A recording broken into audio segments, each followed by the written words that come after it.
and you say, that's not my flavor. It's okay. Go to a different one until you find the flavor that you like. All right? No circle leader. I've already talked to all of them. We've already been through it. They're not going to harass you and say, well, why'd you go to that one? I mean, mine's better. I got the best book. Nobody's going to do that, okay? We want you all to connect, and all of the circle leaders have a heart for each and every one of you connecting with someone. So just find the one that fits with you.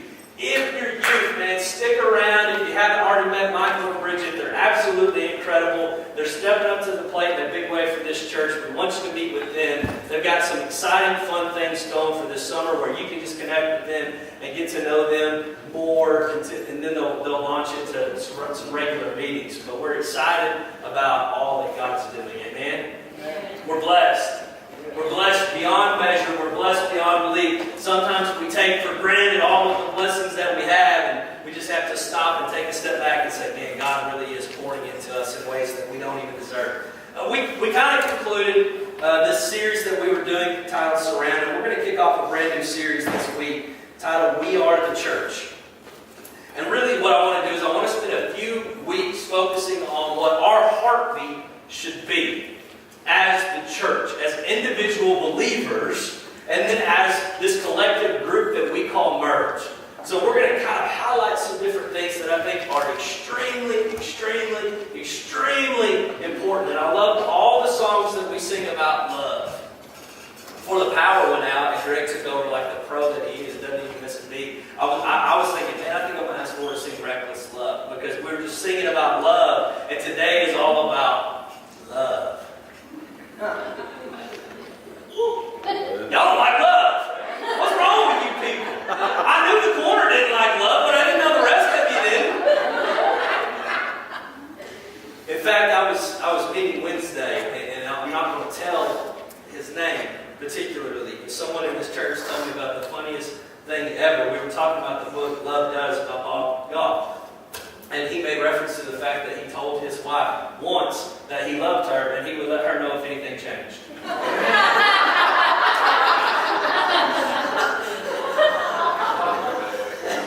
I'm like the total opposite of that. I tell people I love them all the time. I'm just different in that way. If you have a Bible, turn with me to John. We're going to jump around John a little bit. We're going to pick up in John chapter 1, verses 6 through 8. And then we're going to jump around, and that's just how we're going to do it today. But in John chapter 1, verses 6 through 8 says, there was a man sent from God whose name was John. We're talking about John the Baptist here, okay, as people would commonly know him. He came as a witness to testify concerning that light, so that through him all might believe. He himself was not the light. He came only as a witness to the light. I love this, man. I mean, it's like, don't we all wish that our lives were so clearly planned out for us? Don't we wish that we all had such a clear mission in our life? John was sent not to be the light, but to tell everyone about the light. John was sent to pave the way for Jesus. John's the last prophet that we see foretelling of the coming of Jesus, and he is making the way. John has disciples around him, and he's paving the way, and he's setting the tone, and he's setting the platform. And I read that, and I think, I wish my life was that clear. And then I think, oh wait, it is. Man. Just replace John with your name. I'm going to read it like this. There was a man sent from God whose name was Jacob. He came as a witness to testify concerning that light, so that through him all might believe. He himself was not the light. He came only as a witness to the light. Any of us can plug our name into this passage and say, oh, wait, I do have a job title on my life. I've got a clear description of exactly what I'm supposed to do. I'm supposed to tell everyone that I can find about Jesus. Turn with me. We're still in John chapter 1. Actually, I'm going to save that for later. John chapter 15. Verse 12 says, this is Jesus talking. Important stuff. It says, my command. Commands are not optional, right? It's a command. I'm kind of a nerd. I'm watching this documentary where this film crew spent a full deployment in an aircraft carrier. There are a lot of commands on that boat. That's just not my flavor. That's not my style. I don't know how my uncle lived on an aircraft carrier for 16 straight months. I would have lost my mind. He may have. It says, my command is this. Love each other. Ooh. As I have loved you. It's a big command, right? Greater love has no one than this, to lay down one's life for one's friends. The greatest love that we can show. So he's commanding us. Jesus is telling us, he's not giving us the option. He's saying, this is my command. You are to love others as I've loved you. And the greatest love you can show is to lay down your life for your friends. Man, laying down is like a challenge in my house. Okay, I've got 3 kids. And kids don't like to lay down. I'm talking about like bedtime lay down. You know what I'm saying? Every single night, it's like, oh man, bedtime's the best and the worst time of the day, every single day. It's the worst because you got to herd the cats into bed, but it's the best because they're in bed. Amen? Come on. That's a real parent on the front row, you know. Parenting the little ones. And all you older parents are like, God, but you got to cherish those moments. Yeah, I get it. All right, we'll cherish them. We'll cherish them. So what happens is, every single night, he's my oldest, he's 5 now, and he's my master negotiator, okay? He came out negotiating. I mean, he really did. In fact, he wouldn't come out. That's why she had a C-section. I mean, he's just like, he kind of dictates his terms, so he thinks, until you have to whoop him. And so he just requires that. He does. It's in love, don't worry. But every night, he negotiates a bedtime. Right? Actually, he doesn't negotiate at bedtime. He negotiates how much longer he can stay up. Why? Because he can't tell time. Okay? So it sometimes starts with like 100 more minutes or 50 more minutes, but he will always seal the deal at 10. And the sucker can't tell time, so he's negotiating with someone that knows more than him. So I just tell him to go to bed 10 minutes before bedtime. Right? Rule number 1 in life. Never negotiate with someone that knows more than you. Who's got who over a barrel? It's the name of the game. And so Ava has kind of adopted this. She's adopted this strategy. She said, Ava, I love her. It's a good thing she's cute. Because hers is always 3 minutes. She doesn't even ask big. It's like, yeah, you can have 3. That's fine. She doesn't even think to go up. Every time, 3 more minutes. 3 more minutes. Yeah, you can have 5. If you're going to ask that poorly, you can have it. Sometimes God thinks that of us, right? If you want to ask for so little, I'll just give it to you because it's embarrassing that you ask. Ask for something real. Come back to me with a real request next time. But kids cannot stand to lay down because they might miss out. They have FOMO disorder. Fear of missing out. They struggle desperately. It's like, if I'm asleep, all the fun is probably going to happen. They're dead convinced that we have all this fun after they go to bed. They're just so sure of it. If they have to take a nap during the day, guaranteed the most fun thing we're going to do all day is happening while they're asleep. If they have to lay down at night, guaranteed that we're going to do the most fun thing during that time. Couldn't be further from the truth, but that's what they're so sure of. I think that, unfortunately, this is really, really, really true of us as Christians oftentimes. We love to stand up, but we don't always love to lay down. I remember whenever I first got into law school and we go there for orientation, and they spend that first week, they kind of assign some older kids in the law school to kind of send you around and make you do community service projects. And so we went and we were doing this landscaping job like at a boys club. And if you don't know much, lawyers are not exactly known for their manual labor. Okay? We tend to struggle in that department just a smidge. All right, so it's like 30 people in our group and just one older guy in the class. And the older guy's name was Zach. And Zach was a worker. I mean, worked. Like Steve Marion worked. Okay? Worked. Without anyone asking, without anyone explaining, he just saw a need and filled it. And so I see Zach and I feel terrible for him. So I jumped in. Okay, so Zach and I essentially landscape all of this while all these other knuckleheads stare at us. And so the great blessing in disguise was that because I helped Zach, Zach decided he was going to help me.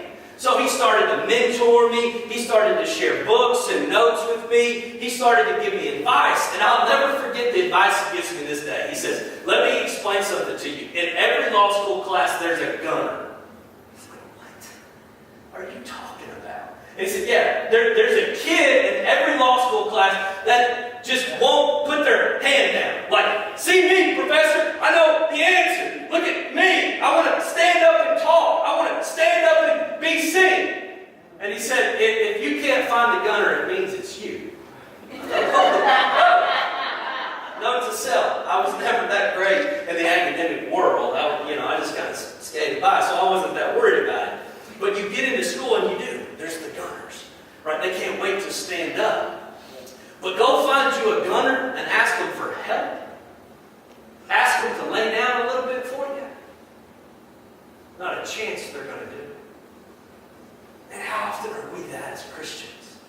We love to stand up and we love to speak out or we love to be seen or we love to whatever. But what we are so afraid to do is to lay down. And I know that this passage is commonly referred to in a Memorial Day setting and we think about it from the concept of death, but I want to shift our perspective just a hair. I want you to just think about what happens in your life if you would just be willing to lay down for some of those around you. If you would just be willing to lay down. We don't want to lay down because we feel used. How often do you say, man, use me, God. Use me as a bridge, God. And 3 weeks later, you said, everybody's walking on me.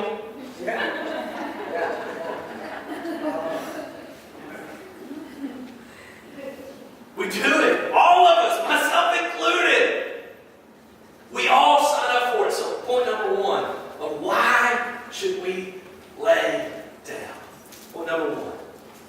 Oftentimes in life, your reach is greater laying down than it is standing up. We don't like to think about that often. Let me show you what I'm talking about. If I'm standing here and I want to reach this point, I can't do it standing up. I can't get to the other side. Imagine if this is Jesus and this is someone in my life that I know needs Jesus, and I'm standing here and he says, hey, you're called to love them as I've loved them, and there's no greater love than to lay down your life. And I'm saying, but God, I'm standing right here. I'm standing in front of them and I'm reaching and they're just not getting it. And he said, no. Lay down. And then all of a sudden you say, oh, I get it, God. And you make the connection. Because you can reach when you're laying down further than you can when you're standing up.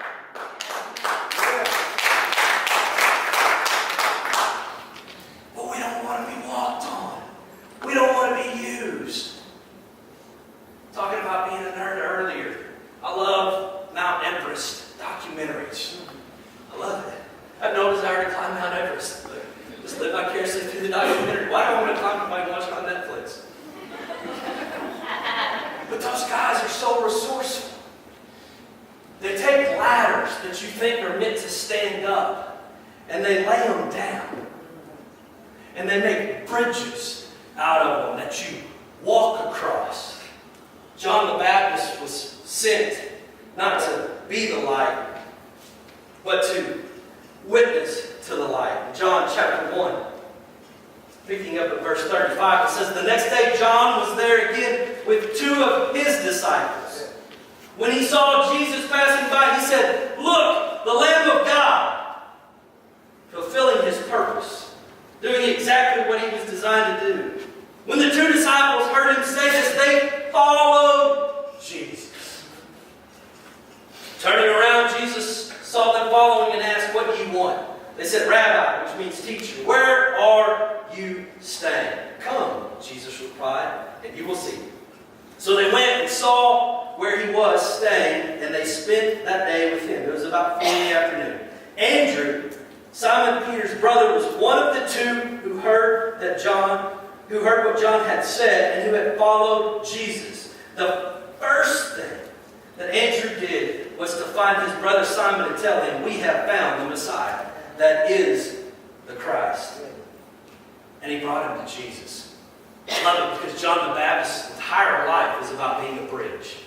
His entire life is about being a connection point between others and Jesus. His entire life is about saying, hey, I'm going to do everything I can to prepare people to meet Jesus and to point people to Jesus and to show them Jesus and to talk about Jesus. You see, if we're willing to lay down, what happens is we become that connection point between one place and the other.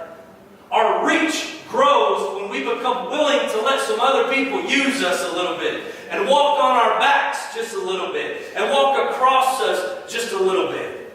If all you ever do is stand up and speak, but you never lay down and do, why does anybody want to follow Jesus as a result of your life? I love it too what happens here, because Andrew is introduced to Jesus from John. And what does Andrew do? He runs and he tells his brother about Jesus. There's no greater love than to lay down one's life. We just got to be willing to do it. Oftentimes your reach is far greater laying down than it is standing up. Number 2, we should lay down because there's a ton of power in speaking love, but there's even more power in showing it. I'm all about speaking love. I'm all about speaking life. In fact, we preached just a few weeks ago about speaking to the dry bones. But there's far more power in showing someone love than there is in telling someone you love them. Some of you probably have a relationship with your father much like mine. My dad and I don't sit around and share a bunch of I love yous with each other. But I know without question, without a doubt, without any hesitation, that no one in this world loves me more than my dad. Why? Because he spent his whole life showing me love, being love, acting out love, giving love. We love to speak. We love to be able to say something as long as it creates a little distance. That's why social media can rev me up, right? We're bold speakers behind a keyboard, typing something out. Man, we're bold. We're righteous. We have a lot of indignation in us whenever we're typing out about what we stand for and what we believe and what we should do. The 200 characters are meaningless if you don't act it, if you don't do something with it. If you aren't willing to lay down for the love, no one believes it when you tell them that you love them. I remember when I was getting married, and man, I'm really a nerd. I'm showing bad today. I read a bunch of books on marriage. Just what I did. And one of them was 5 Love Languages. Has anybody read the book? Surely, right? Surely, lots of people read the book. And I was thinking about that book whenever I was prepared for the sermon, and I was thinking about the fact that love is better shown than it is spoken. Not that we shouldn't speak it. Tell people that you love them, okay? But it's better shown than it is spoken, because there's weight to actions. There's not much weight to words unless there's actions to support them. And I was thinking about it. So you have words of affirmation. You have gifts, receiving gifts, I think is the technical term for it. You have physical touch. And then you have, what else do you have? You have quality time and acts of service. Okay? Only one is word-based, is spoken. Words of affirmation, right? You speak those. You speak words of affirmation. You say, I love you. I'm proud of you. Thank you for all you do. Thank you for taking care of me. Thank God for emojis, because they make words of affirmation easy, right? Kind of what I'm talking about. If you don't, you should. Use the emojis. They're your friends.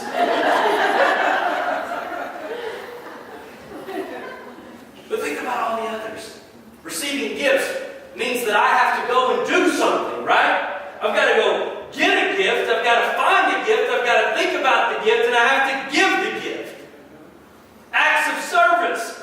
I've got to go get the vacuum and vacuum up. I've got to go get the mop and mop the floor. I've got to go get the oil changed and put gas in her car. I've got to go show love. I've got to do it. Physical touch. Get you 3 kids.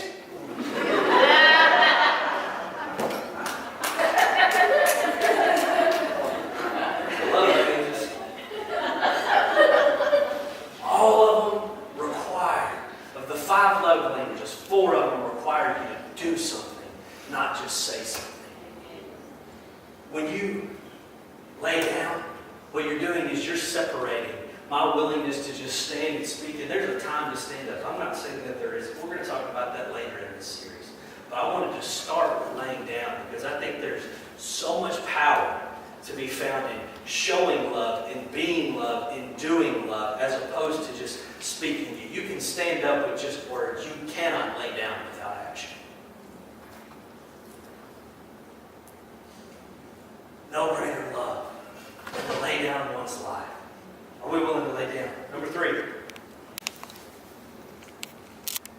God will not crucify your purpose or passions. He will resurrect them if you'll lay it down. We become terrified. We say, God, if I lay down my life for you, if I give you everything that I am and everything that I have, then I'm going to lose my identity. I'm going to lose who I am. I'm going to lose all my friends. I'll never forget. I had a young man in my office one time, and he had battled and battled and battled and battled and battled with drug addiction. And we had talked many times. And in one conversation, you could just sense the fear, and then finally he began to talk about it. If he truly got clean, if he truly stepped out, if he truly stepped out of that life, he felt like he was going to lose the only piece of him that he still knew. He felt like it was gone. He had lived in addiction so long. He had been bound up by it for so long that every friend he had was an addict. Every place he went was places where people used. Everything he did was built around his addiction. And it was a literal fear that, man, if I walk away and I lay it all down and I give up everything that I am, like I'm going to lose all the identity that I have. And while I don't like the identity, at least it's something. The exact opposite's true, though. You see, when you lay your life down on behalf of Christ, what he does is he resurrects it. He resurrects your purpose and your passion. He lifts it back up. He doesn't leave it there to die. What we're willing to give out of our own authority, he's always willing to resurrect. I love this. The last words of Jesus as he's hanging on the cross, Luke 23:46, it says, Jesus called out with a loud voice. I love that, don't you? Last word the man speaks, laying there dying, but hanging on a cross, dehydrated, broken, battered, beaten up, and he still has just a little bit of voice in him, and he makes sure it's loud. He makes sure it's rich and it's meaningful and it's powerful. And he says, Father, into your hands I commit my spirit. When you contrast this with the other words of Jesus spoken on the cross, such as, Father, if you've forsaken me, you understand that Jesus is voluntarily laying his life down. He's saying, Father, I commit my spirit to you. I give it to you. I'm voluntarily laying down my life for others. And what happens? The same life that he voluntarily gave up, God gave back to him. If you'll be willing to lay down, listen to me, it may require that you temporarily give up or walk away from some things. It may require that you sacrifice just a little, but God will resurrect everything that you give up to lay down. Man, when you really get a hold of that, you think about it, man, you want to run and lay some things down. You want to run and lay some things down. You want to see it through a different lens. I'm going to close if we can get the team back up here.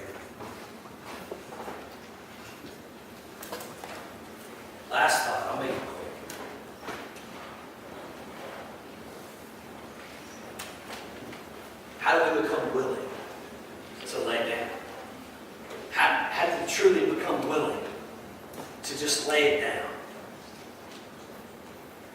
I love the passage, man. I'm the way, the truth, and the life. Not a way, not a truth, not a life. The way, the truth, and the life. And when you truly wake up and you begin to say, you know what? He is the way, the truth, and the life, and I have a chance to share. You see, God's a key. Jesus is a key.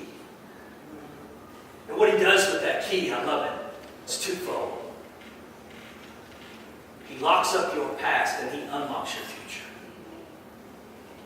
And when we become so in love with Jesus, when we fully begin to comprehend it, and we say, you know what, he's the way, the truth, and the life, and I have a key that I can share with this person that will lock up their past and unlock their future. And I have a key that I can share with the next person that will lock up their past and unlock their future. And then they're going to take those two keys that I shared, and they're going to go to their Simon Peters, and they're going to lock up some past and unlock some futures. And when you begin to say, you know what? I am the church. And it's all about him. It's all about what he's done. It's all about what he can do. And you become willing to just lay it down. We can bow our heads and close our eyes.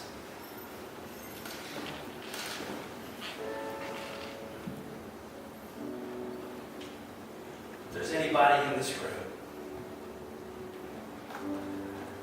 that doesn't yet know Jesus, you're Andrew, you're Simon Peter, and you're just hearing about it for the first time. You say, I want a personal relationship with Jesus. If you just slip up your hand, we're not going to embarrass you. Just going to say a quick prayer with you. If there's anybody in this room that would say, you know, Jacob, I love to stand up, but I don't know that I've laid down enough. I don't know that I've laid down because I'm afraid that people will use me or they'll walk on me. I've never thought about the fact that I have more reach at times when I lay down than when I stand up. Never thought about the fact that laying down requires actions, and that shows love far more than words.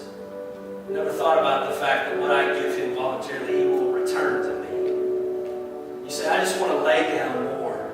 Just slip up your hand.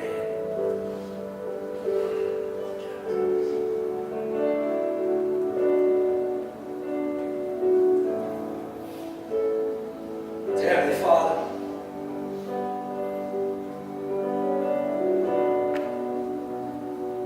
to say that we love you is a great understatement. And I pray that we, the church, this church, would be a church that would show love, not just speak it. I pray that we would be a church that would be willing to lay down our lives so that others would come to know you. I pray that we would be a church that would boldly proclaim your name. I pray that we would be a church that would fully understand that our number one objective on this earth is to share your good news and that everything else comes second. I pray that we would be a church that would embrace you, understand that you are the way, the truth, and the life, that your promises are rich and true, that you will never leave us or forsake us, that you will always guide us, and that even when we don't see you or feel you or hear you, that you are there and working and moving and real. God, I pray that we would be a church that would introduce people to the real Jesus. Ask that you would guide each and every person in this room, myself included. That you would give us the opportunity to lay down. That you would give us the courage and the humility to do it. That you would let us fully embrace your command to love others just as you loved us and to lay down our lives on their behalf. It's in your precious, powerful, most holy name we pray. And everyone said, amen. Let's worship in church.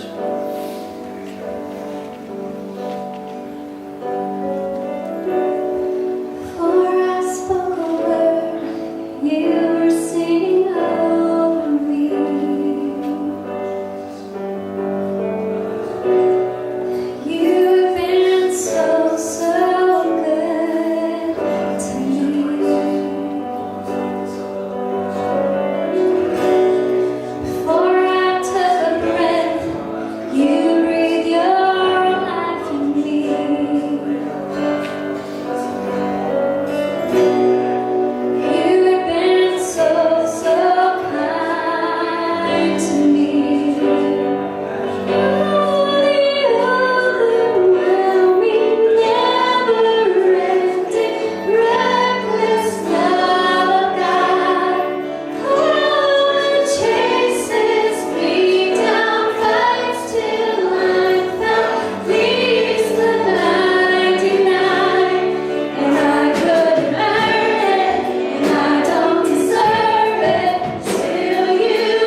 going to talk about how God's anointing covers you even when you feel invisible.